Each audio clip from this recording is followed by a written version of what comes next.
திருச்சிற்றம்பலம்.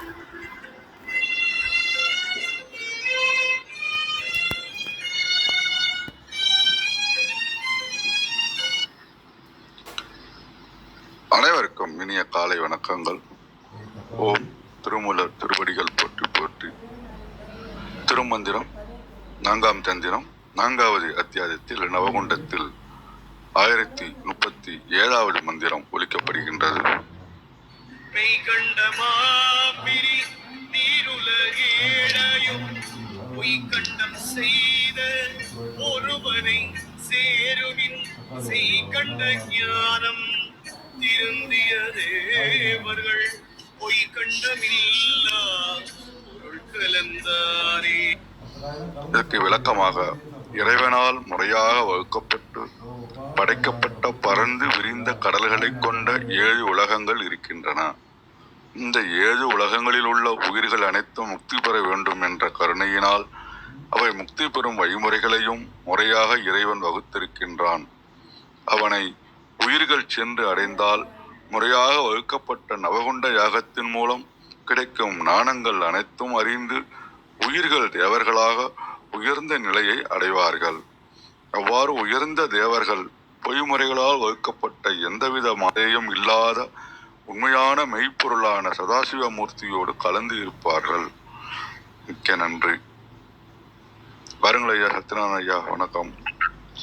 அனைவருக்கும் இனிய காலை வணக்கம்.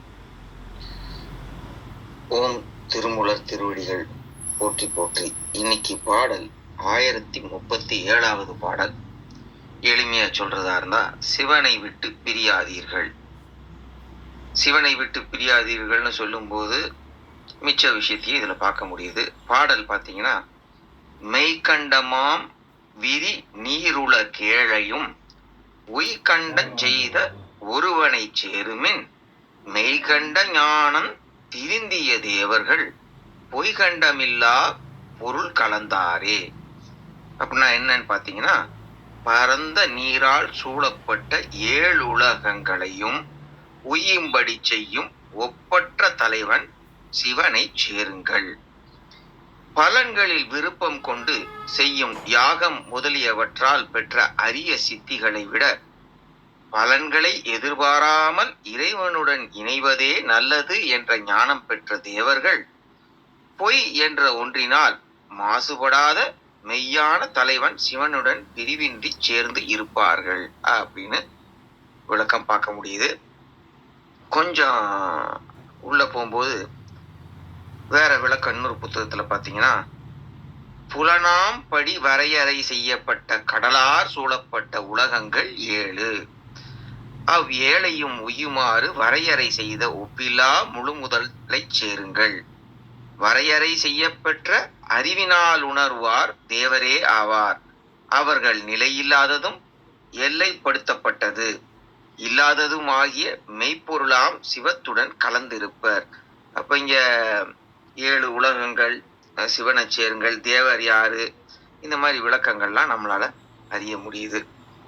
இப்ப கொஞ்சம் நெடிய விளக்கம் பார்க்கறதா இருந்தா, கடல் சூழ்ந்து நில உலகின் 7 பொழில்களையும் அதாவது தீவுகளையும் உயிர் உய்தி பெறுதற்கு உரிய உலகமாக அமைந்த ஒருவனாகிய சிவனை அவ்விடங்களில் பிறந்துள்ள நீங்கள் வழிபாட்டினால் அடையுங்கள்.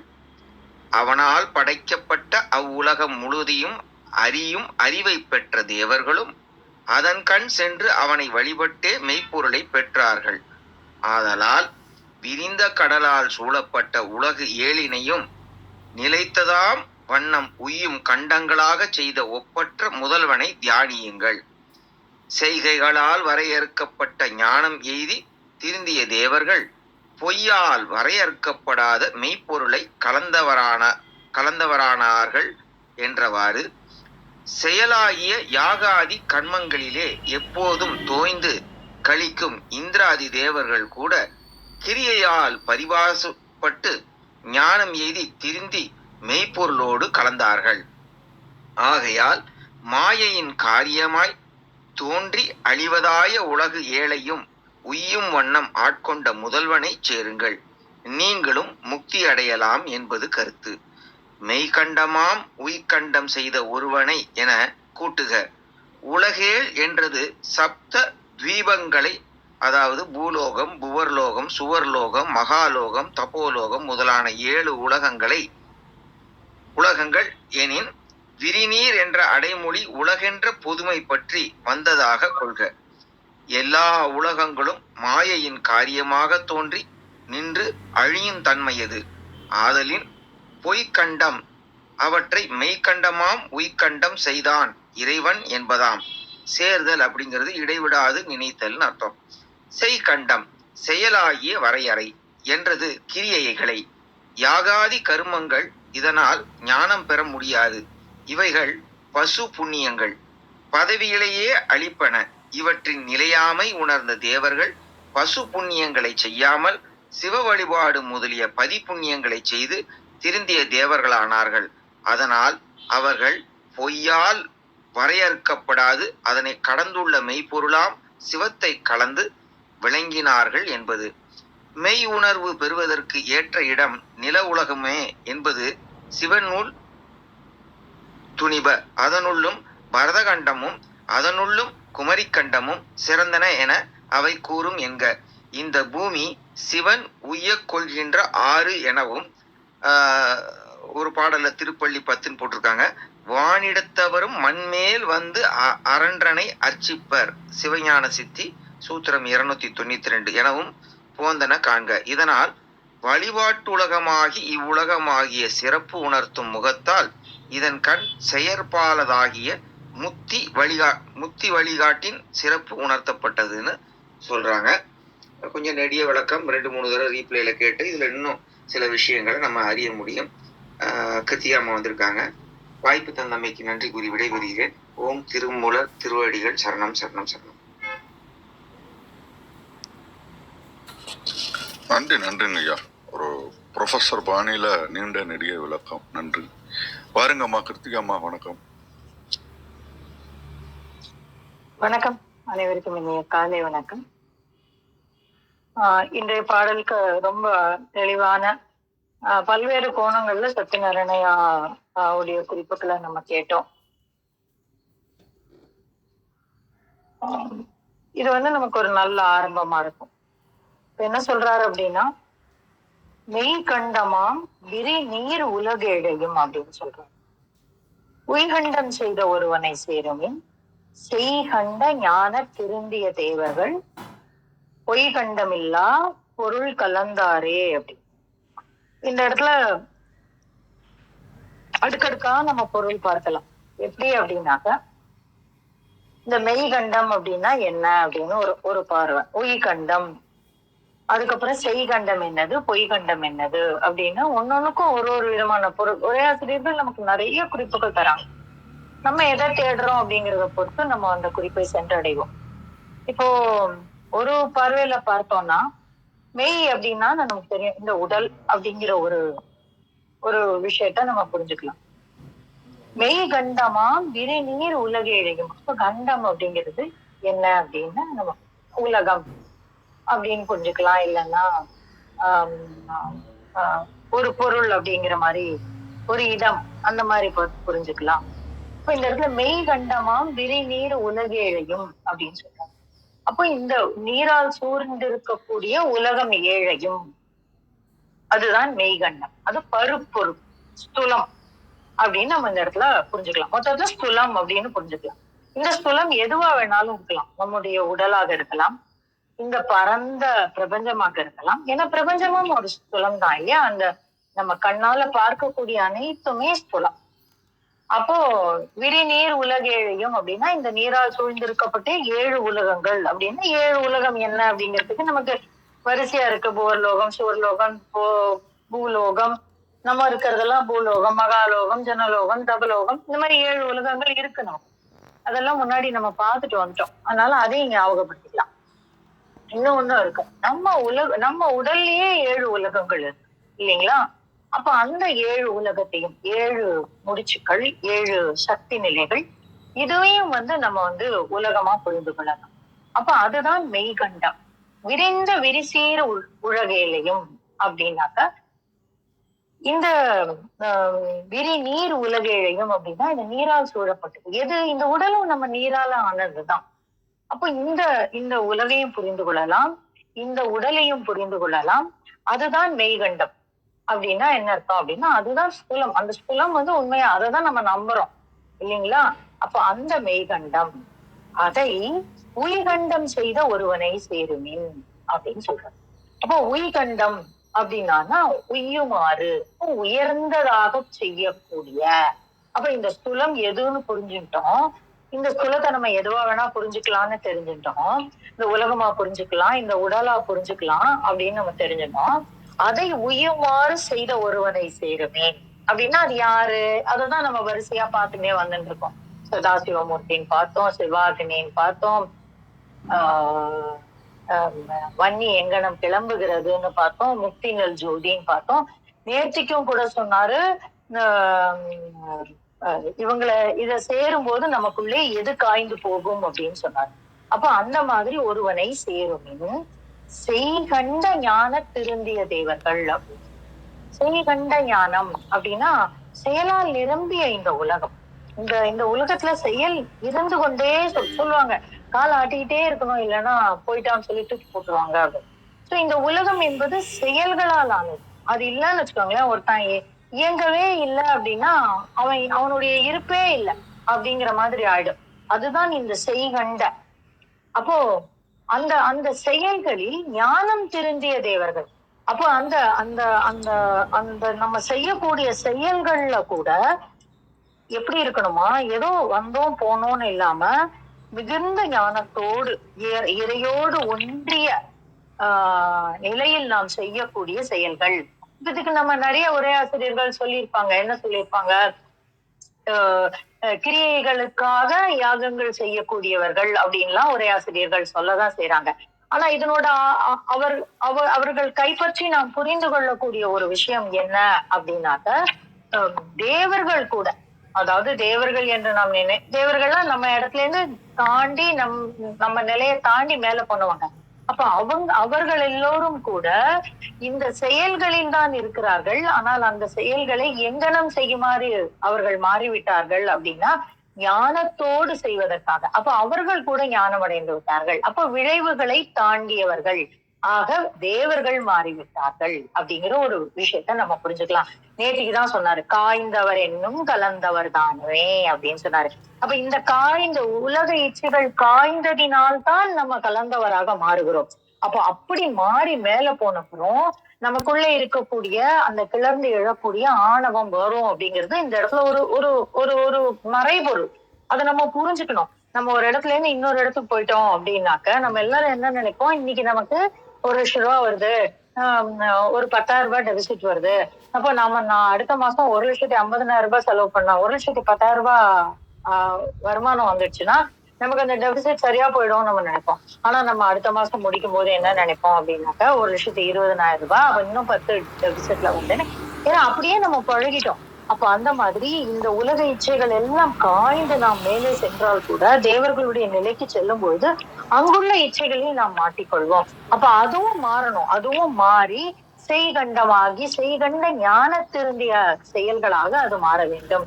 அப்பனா பொய்கண்டம் இல்லா பொருள் கலந்தாரே. அப்போ ஏயிலான் பொய்யிலான் அப்படின்னு சொல்லுவாங்க இல்லையா, அத்தகைய அவனோடு நாம் கலந்து விடலாம் அப்படின்னு சொல்றாங்க. அப்ப இந்த இடத்துல நேற்றுக்கும் நான் ஒரு விஷயத்த சொன்னேன். என்ன அப்படின்னா, சேர்ந்த ஆர்ந்த பாய்ந்த அப்படிங்கிறது எல்லாமே செயல் கூடிய ஒரு விஷயம். செயல் திறன் மிகுந்த ஆக்டிவ் ஒர்க் இருக்கக்கூடிய ஒரு விஷயங்கள். அதெல்லாம் இருந்துகிட்டே இருந்ததுனாக்க எப்படி விஷயங்கள் நடக்கும் அப்படிங்கிற ஒரு விஷயத்த, அது காய்ந்து போகும்பொழுது நாம் என்ன கிடைக்கிறது, அப்போ அங்கனம் காய்ந்து போய் பின்னரும் நமக்கு என்ன நிகழ்கிறது, அதையும் நாம் எங்கனம் மீண்டு வருவது அப்படிங்கிற ஒரு ஒரு மிக மிக சூட்சுமமான ஒரு விஷயத்த சொல்லியிருக்காங்க. இந்த இடத்துல கண்டம் அப்படிங்கிறத நம்ம விசுத்தின்னு புரிஞ்சுக்கலாம். இப்ப இது அடுத்த படிநிலையான புரிதல். இப்ப நம்ம அநாகதம் 2 பாடல் முன்னாடி அது அநாகதத்தை குறிக்கக்கூடிய தன்மை அந்த பாடல சொல்றது, அந்த இடத்த சொல்லக்கூடிய விஷயம் நான் சொன்னேன். இங்க விசுத்திக்கு நம்ம வந்திருக்கோம் இந்த நவகுண்டத்துல. இந்த விசுத்தியில வரும்போது அந்த அந்த கண்டத்தில் நிகழக்கூடிய விஷயம், அப்ப இந்த மொத்த பாடலையும் நம்ம அந்த அடுக்கலையும் வைத்து நம்மால் புரிந்து கொள்ள முடியும். இந்த விரிநீர் உலகேழையும், இந்த உலகத்தை எல்லாம் இந்த விசுத்தியில கூட நம்ம எல்லாம் நினைக்கிறோம் ஏதோ மணிபூரகத்தோட சுவாதிஷ்டானத்தோட நீரினுடைய தன்மை முடிந்து விட்டது அப்படின்னு நம்ம நினைக்கலாம். இல்லவே இல்ல. விசுத்தி தாண்டி ஆக்ஞா வரைக்கும் கூட அந்த தன்மைகள் இருக்கதான் செய்யும். அப்போ அந்த உலகேடியும் உய்கண்டம் செய்த ஒருவன். அதனாலதான் நம்ம சொல்லுவோம் அந்த சிவத்திற்கு எதனால் அந்த நீல நிற கண்டம் சேர்ந்தது அப்படின்னு சொல்லி நம்ம பார்ப்போம். அதுதான் விஷயம். ஆலகாலன் தன்னை எங்கே நிறுத்தி இருக்கிறான் அப்படிங்கிறது ஒரு விஷயம். அத செய்கண்ட ஞான திருந்திய தேவர்கள். அப்ப இந்த மாதிரி நல்ல விஷயங்கள் பேசுவதன் மூலம், நல்ல விஷயங்களை செய்வதன் மூலம் நம்முடைய விசுத்தியினுடைய ஆற்றல் மாறும் என்றால் பொய்கண்டமில்லா பொருள்களம் தாரே. அப்ப அந்த இடத்துல பொய்யே வராது. எதுக்காக கூட பொய் சொல்ல மாட்டாங்க. அப்போ அந்த பொய் சொல்ல மாட்டாங்கன்னா என்ன அர்த்தம் அப்படின்னா, யார் பொய்யிலானோ அவனுடைய தன்மையை அடைந்து விடுவார்கள். நம்ம சொல்ற பொய்யெல்லாம் இல்லை, இது இந்த வைகரியில வர வாக்கெல்லாம் இல்லை, அந்த பொய்யிலானோடு கலந்த நிலை அப்படின்னு நம்ம புரிஞ்சுக்கலாம். இன்னும் இதுக்கு அடுத்தடுத்த அடுக்குகள் இருக்கு புரிதலுக்கு. ஆனாலும் வி ஹாவ் மகேந்திரன் ஐயா, விந்தியாமா, சரவணன் ஐயா எல்லாருமே இன்னைக்கு வந்திருக்காங்க. மொத்தத்துல இது ரொம்ப ஆழமான ஒரு பாடல். நம்ம திருமந்திரத்தை பொறுத்த வரைக்கும் நம்ம வந்து அடுக்கடுக்கா பொருட்களை புரிந்து கொண்டே செல்லலாம். நேற்றுக்கு பார்த்த அந்த கலை ஐந்துங்களை விந்தியாமா ஒரு கேள்வி கேட்டாங்க, சரவணனையா ஒரு பதில் சொன்னாங்க. அதை கூட நம்ம இன்னொரு கோணத்திலையும் நம்ம பார்க்க முடியும். அப்ப இந்த மாதிரி ஒரு பாடலுக்கும் பொருள் விரிந்து கொண்டே செல்லக்கூடிய தன்மையை கொண்டதுதான் அந்த திருமந்திர இது. அதனாலதான் அதை மந்திரம் அப்படின்னு நம்ம சொல்றோம். ஒரு கோணத்துல மட்டும் சொல்லிட முடியாது. அத்தகைய ஒரு அற்புதமான சூட்சுமமான மந்திரத்தை உங்களோடு பகிரப்படுத்த இந்த காலை வேளையில் வந்து சொல்லி என்னுடைய பகிர்தலை சொல்லுகிறேன். மிக்க மகிழ்ச்சிங்கம்மா. நன்றி. பாருங்களேன் மகந்தன் ஐயா, நேரம் கருதி சுருக்கமாக விளக்கத்தை அளிக்க வேண்டி ஒன்றோம். நன்றி. வணக்கம் அனைவருக்கும் இனிய நற்காலை வணக்கம். இன்றைக்கு பாடலை நான் பாடப்போவதில்லை. நம்மோட வந்து திருப்புவனம் குரு ஆத்மநாதம் ஐயா அவர்கள் வந்திருக்காங்க. நல்ல பல விருதுகள் வாங்கினவங்க, தஞ்சை பகுதியை சேர்ந்தவங்க. அவங்க நமக்காக பாட போறாங்க. இங்கு வாஷிங்டன் டிசி வந்திருக்காங்க. ஐயா பாடுங்க. மெய்கண்ட மாவீரி நீருல கேடையும், மெய்கண்ட மாவீரி நீருல கேடையும், உய்கண்டம் செய்த ஒருவனை சேர்மின், உய்கண்டம் செய்த ஒருவனை சேர்மின், மெய்கண்ட ஞானத்திருந்திய தேவர்கள், மெய்கண்ட ஞானம் திருந்திய தேவர்கள், பொய்கண்டமில்லா பொருள் கலந்தாரே, பொய்கண்டமில்லா பொருள் கலந்தாரே.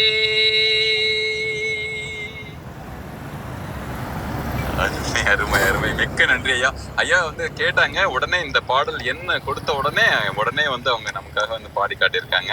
இங்க அமெரிக்கா இங்க ஒரு ஃபிட்னா அப்படின்ற ஒரு பேரமைப்பு அதோடைய சிறப்பு விருந்தினராக தான் வந்தாங்க. அவருடைய விருந்தினரை இங்கு பங்கேற்க வைத்ததில் மிகவும் பெரும் மகிழ்வும் நிறைவும். நன்றி நன்றி நன்றி.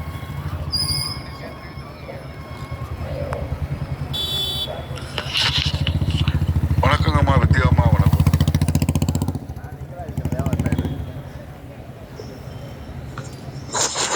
அனைவருக்கும் வணக்கம். ஓம் நம சிவாய போற்றி, ஓம் நம சிவாய போற்றி, ஓம் திருமுலரே போற்றி. 1037வது திருமந்திரம். மெய் கண்டமாம் விரிநீர் உலகு ஏழையும், உய்கண்டம் செய்த ஒருவனை சேருமின், செய்கண்ட ஞானந்திருந்திய தேவர்கள், பொய்கண்டம் இல்லா பொருள் கலந்தாரே. மெய்கண்ட என்ற சொல்லின் பொருள் கட்புலனாகும் என்பது ஒரு பொருள், கணிக்கப்பட்ட என்று ஒரு பொருள் உள்ளது. உய்தல் அதனுடைய பொருள் பிழைத்தல், செய் என்பதன் பொருள் செய்தல். பொய்கண்டம் இல்லா பொருள் என்றால் சத்தியம் சிவம் என்று அர்த்தம்.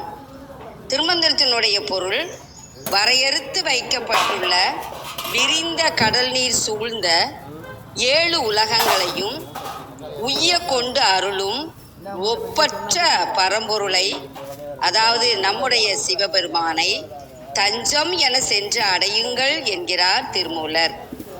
செய்கின்ற காரியத்துக்கு பலனை எதிர்பார்த்து யாகம் முதலானவற்றை செய்கின்ற தேவர்கள் திருந்தி பலன் எதிர்பாராது பரம்பொருளை பணிவதே அறிவுடைமை என்ற ஞான தெளிவு பெற்று பொய்மை கலவாத மெய்யான பரம்பொருள் உணர்வில் பொருந்தினார்கள் என்று தாம் பார்த்ததை அனுபவித்ததை திருமந்திரத்தில் திருமூலர் சிறப்பாக விளக்கியுள்ளார்.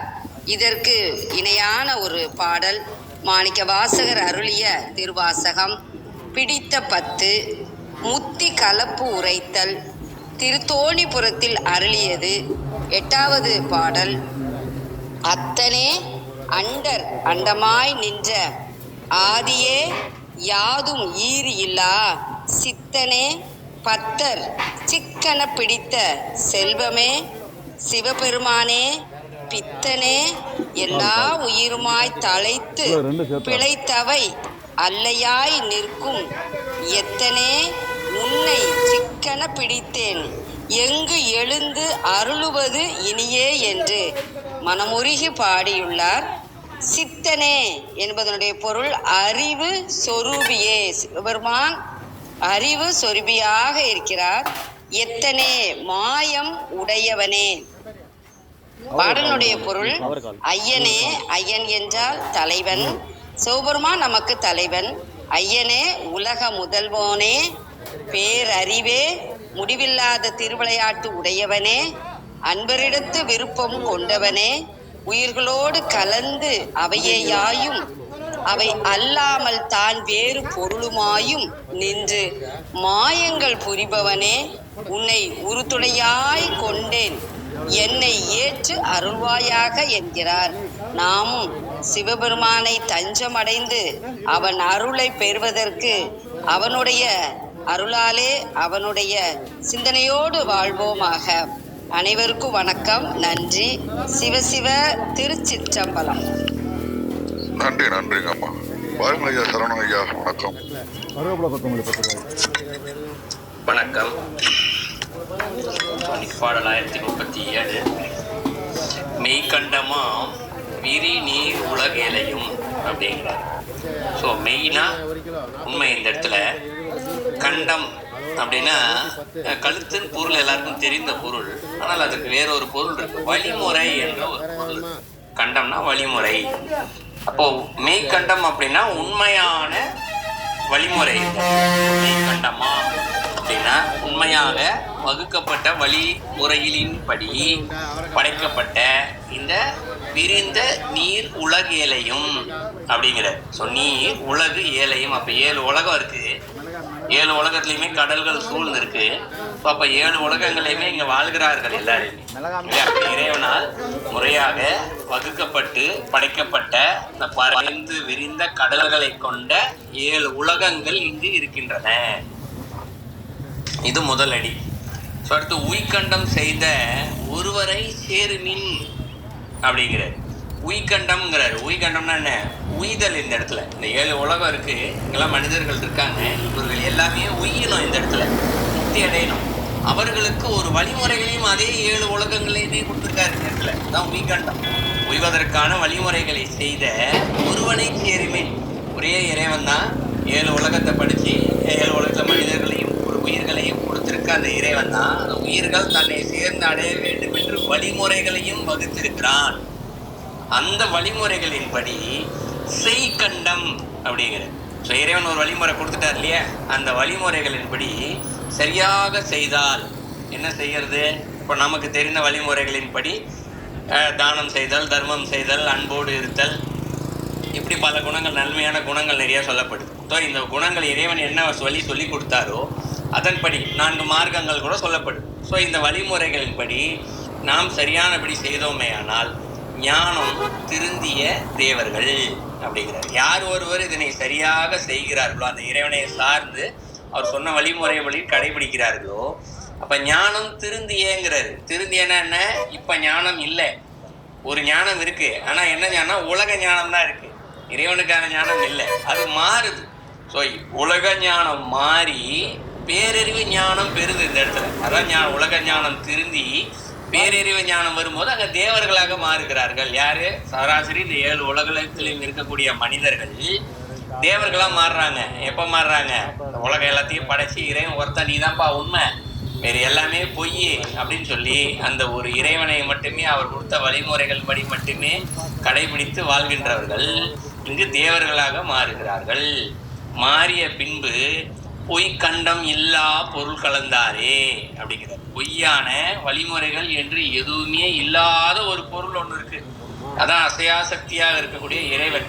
ஸோ அந்த இறைவனோடு கலந்தாரே. ஸோ அவர்கள் கலந்து விடுவார்கள். அதுதான் நாலடிக்கும் பொருள். ஸோ நாலடிக்கும் சேர்த்து பொருள் பார்த்தோம்னா, இந்த உலகம், நம்ம இருக்கிற உலகம் கடல் நீர் சூழ்ந்து இருக்கு. இதே போல 7 உலகங்கள் இங்கே இருக்கு. இந்த இடத்துல 7 உலகங்களையும் படைச்சது இறைவன் ஒருத்தர் தான். ஒரு சரியான முறைப்படி படைத்திருக்கிறார். இந்த உலகத்தில் ஆசைகளை தீர்த்து கொள்ள மனிதர்களையும் படைத்திருக்கிறார். இந்த இடத்துல அந்த மனிதர்கள் மீண்டும் தன்னிடம் வந்து சேர வேண்டும் என்று இந்த உலகங்களில் அதற்கான வழிமுறைகளையும் கொடுத்திருக்கிறார். யார் ஒருவர் அந்த வழிமுறைகளை சரியாக கடைபிடிக்கிறார்களோ அவர்கள் உலக ஞானம் மற்று பேரறிவு ஞானம் பெற்று அந்த பேரறிவு ஞானத்தையும் சரியாக செய்யும் பொழுது அந்த பரம்பொருளை, அந்த அசையா சக்தியாக இறைவனோடு இரண்டர கலக்கலாம். இதுதான் அந்த பாடலுடைய பொருள். நன்றி.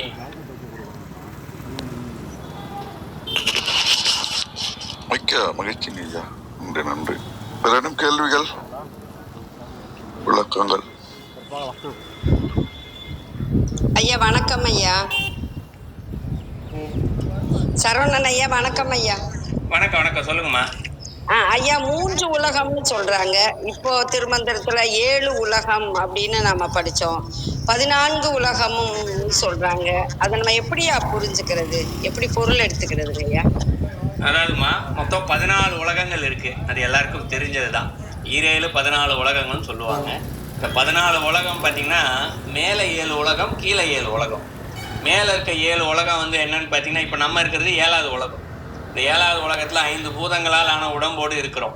இப்போ இதுக்கு மேலே இருக்க நீங்கள் உலகம் போனீங்கன்னா இந்த 5 பூதம்கான உடம்பு இருக்காது. அந்த இடத்துல அங்கே வேறு வழியாக படைக்கப்பட்ட உடம்பு இருக்கும். ஸோ அந்த உடம்புக்கு பார்த்தீங்கன்னா ஒரு உலகத்தை பார்த்தீங்கன்னா பசி இருக்காது, தூக்கம் இருக்காது, தாகம் இருக்காது. ஆனால் அவர்கள் வேறு ஏதோ ஒரு செயலை செய்து கொண்டு இருப்பார்கள். ஸோ அதுபோல் இருக்கக்கூடிய உலகம் மேலுலகம் 7. இந்த 7 உலகத்திலையுமே இறைவன் என்று ஒருவர் இருக்கிறார் என்ற ஒரு உணர்வு எல்லாருக்கிட்டையுமே இருக்கும். அதற்கான வழிமுறைகளும் இருக்கும். அதுதான் இந்த பாடலே சொல்றாரு, உலக 7ஐயும். இந்த 7 உலகத்துல மட்டும்தான் இறைவனை அடைவதற்கான வழிமுறைகள் கொடுக்கப்பட்டிருக்கு. இறைவன் ஒருத்தர் இருக்காருன்றதை தெரிஞ்சுக்க முடியும் நம்மளால. அதனால 7 உலகம் அப்படின்னு சொல்லப்படுது. 14 உலகம் சொல்லப்படுது. இந்த உலகத்துல கூட ஒருத்தர் இறைவனை போய் அடையாம மேற்கொண்டு தவறுகள் செய்து கொண்டிருப்பா இருந்தால், தீயவர்களாக இருக்கிறார்கள் இல்லையா, அவர்களுக்கு தண்டனை என்ன? இந்த உலகத்திலயும் உனக்கு இப்ப நம்ம இந்த 7வது உலகத்துல இருக்கோம்னா 6வது உலகத்துல ஒண்ணு தகுதி இல்லாம இந்த உலகத்துக்கு வந்திருக்கணும், இல்ல நம்ம ஆசைப்படக்கூடிய பொருள் இந்த உலகத்துல தான் இருக்கணும். ஏன்னா மேல இருக்க 6 உலகத்திலேயே உணவு கிடையாது, இந்த உலகத்துல தான் உணவு இருக்கு. அப்ப இந்த உணவு சாப்பிட வேண்டும் என்ற ஒரு காரணம் இருந்துச்சுன்னா அப்ப இந்த உலகத்துல தான் படிக்கிறாங்க. ஸோ அந்த உலகத்துக்கு வந்த காரணம் 2. ஆசைப்பட்ட பொருள் இங்க கிடைக்கும் அப்படின்றது 1. 2வது, அந்த உலகத்தில் வாழ தகுதி இல்லாதவர்களும் இங்க வராங்க. ஸோ இப்படித்தான் ஒரு உலகமா வராங்க. 1வது உலகத்துல தகுதி இல்லாதவங்க, 2வது உலகம், 2வது உலகம் தகுதி இல்லாத, 3வது உலகம். 2 காரணங்களுக்காக படிக்கிறாங்க. இந்த 7 உலகத்திலையும் இறைவன் காட்டிய வழிமுறை யார் ஒருவர் சரியா கடைபிடிக்கலையோ அப்ப அவர்கள்லாம் கீழே இருக்கிறது பாதாள லோகங்கள்னு சொல்லுவாங்க. கீழே இருக்கிறது பாதாள லோகம். அங்க இறைவன் இருக்காருன்ற உணர்வு கூட இருக்காது. அந்த இடத்துல தண்டனையை மட்டுமே அனுபவிக்கக்கூடிய உலகங்கள் இந்த 7 உலகங்கள். ஸோ அதனாலதான் மேல இருக்க 7 உலகத்தை இறைவன் அடையக்கூடிய உலகமாகவும், கீழே இருக்கிறது தண்டனை அனுபவிக்கக்கூடிய உலகமாகவும் சொல்லப்படும். ஸோ இதுதான் 14 உலகங்களுக்கும் 7 உலகங்களுக்கும் இருக்க வித்தியாசம். இந்த இடத்துல புரிஞ்சுக்கலாம். 14ன்னு சொன்னா மொத்தமா சொல்றாங்க, 7 மட்டும் சொன்னா மேல இருக்க 7 உலகத்தை மட்டும் சொல்றாங்க அப்படின்றத நம்ம பிரிச்சு எடுத்துக்கலாம். அப்புறம் 3 உலகங்கள் அப்படின்னு சொல்லுவாங்க. இந்த 3 உலகத்தை எப்படி பிரிச்சுக்கலாம் அப்படின்னா, மேல் உலகங்கள், கீழ் உலகங்கள், பாதாள லோகம்னு சொல்லுவாங்க. ஸோ மேல இருக்கிறது தேவலோகம், கீழே இருக்கிறது பாதாள லோகம், நடுவில் இருக்கிறது உலகம். இப்படி பிரிச்சுக்கலாம். ஸோ மேல இருக்கிற உலகம்னா என்ன? அது இறைவன் இருக்கக்கூடிய இடம். இந்த இடத்துல மேற்கொண்டு அவரோடே இருக்கக்கூடியவர்கள்னு எடுத்துக்கலாம். இந்த இடத்துல இது மேல் உலகம். அடுத்து கீழே உலகம்ன்றது தண்டனை அனுபவிக்கக்கூடிய உலகம். ஸோ நடுவில் இருக்க உலகம்ன்றது இந்த ஆசைகளை தீர்த்து கொள்வதற்கும் இறைவனை பற்றிய சிந்தனைகளை பெறுவதற்கும் அவரை அடைவதற்கான முயற்சியோடு செய்யக்கூடியதற்கும் இருக்காதுக்கான உலகம். ஸோ 3 உலகம் சொன்னால் நம்ம இப்படி புரிஞ்சுக்கணும், 7 உலகம்னு சொன்னால் அப்படி புரிஞ்சுக்கணும், 14ன்னு சொன்னால் மொத்தமாக புரிஞ்சுக்கணும். ஸோ இதான் அதுக்கான விளக்கம். ஐயா தெளிவா விளக்கம் கொடுத்தீங்க. ரொம்ப ரொம்ப நன்றிங்க ஐயா. நன்றிங்க ஐயா. நல்லதம்மா.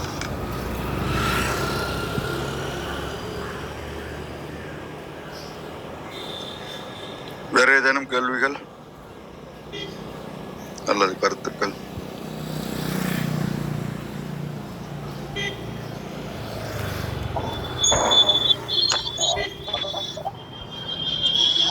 நன்றி நன்றி. தலம் இத்துடன் நிறைவு பெறுகின்றது. மீண்டும் நாளை காலை சந்திப்போம், சிந்திப்போம். 5, 4, 3, 2, 1.